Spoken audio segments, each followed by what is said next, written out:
हम बटेंगे तो कटेंगे और वो बढ़ेंगे आपकी तरफ, आपकी ज़मीन की तरफ, आपकी बेटी की तरफ, आपकी बहन की तरफ।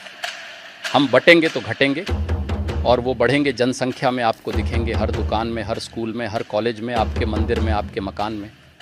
हम बटेंगे तो वो लूटेंगे आपकी संपत्ति, आपका धर्म, आपका इज्जत, आपका देश, आपका घर।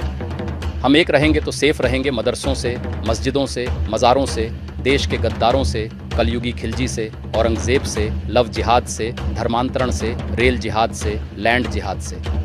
फैसला आपका, देशहित में मतदान करिए और गद्दारों से सावधान रहिए। राष्ट्रहित में जारी। जय श्री राम।